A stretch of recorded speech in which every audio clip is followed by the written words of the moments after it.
So there's a term for Israel's nuclear policy program. It's called amimut, which in English means deliberate ambiguity. For decades, Israel has conducted itself under complete nuclear ambiguity, basically operating in complete secrecy.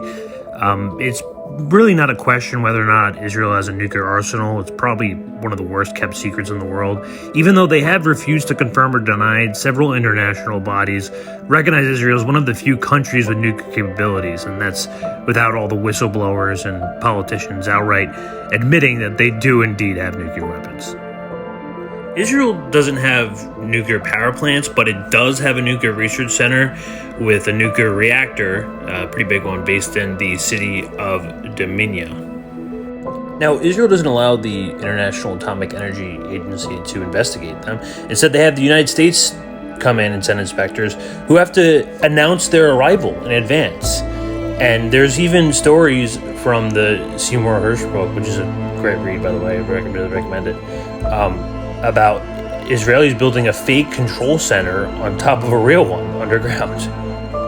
There are reports of Israel have conducted nuclear tests as early as 1979 during the Vela incident, which many experts believe was a joint nuclear test between South Africa and Israel.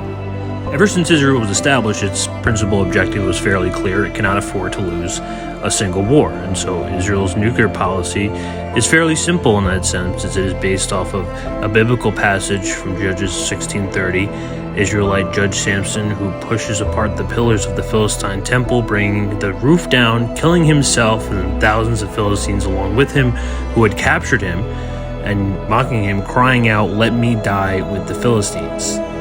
And so the earliest threat of the Samson option was during the third day of the Yom Kippur War, where the Israeli Prime Minister Golda Meir ordered an Israeli airstrike planes and missiles to go on alert.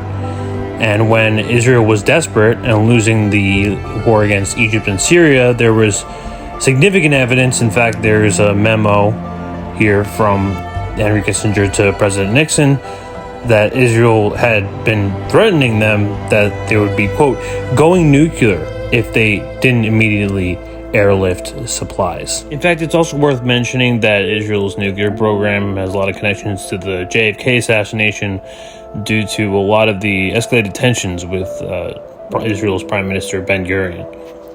And so we find ourselves at a point again where tensions are extremely high with Israel in a desperate situation, and we're seeing Israeli politicians and pundits already considering the nuclear option as if it wasn't already bad enough. It's also important to note, this minister was not suspended because he suggested nuclear weapons. He was suspended for admitting that they have nuclear weapons. Two, the Israelis haven't asked us to get involved. They asked us to give them equipment. Number three, they have their own arsenal, which they never admit. And I'm saying to you this, I'm telling you the truth. Sometimes it's tough. If Israel is going to face annihilation, you think they have those nukes in there to collect dust? I'm not even encouraging anything be done. I'm not even saying nuke them, nuke them, nuke them.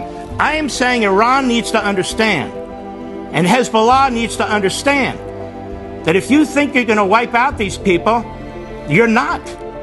And so we have to deal with reality. And reality is, but America's involved in this. America, I said they're going to drop them. In my opinion, they might. I don't know. I have no idea. I'm the only one bringing this up. I'm not even encouraging it. But if you're a country that has that kind of weaponry, and your people are going to be slaughtered as they were, except this time totally destroyed, they need to be thinking about all their options. And my guess is they are. I don't know. So when we go on TV and say, what are they going to do? What are they going to do? They're surrounded. They're going to wipe them out. We can't send troops. We can't. Fine. But if I'm the president or prime minister of Israel, I got to think it all through. All of it.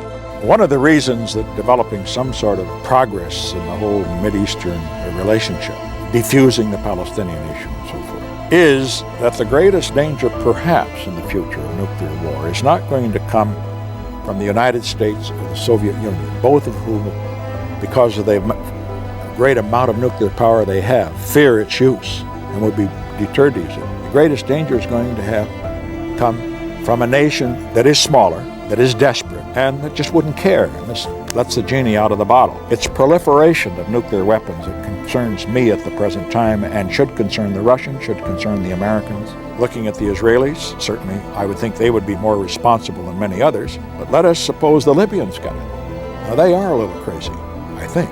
Certainly the leadership is. That is why we've got to get this thing under control before it's proliferated out there, because the danger of a nuclear explosion then, which would spread worldwide, is simply unacceptable.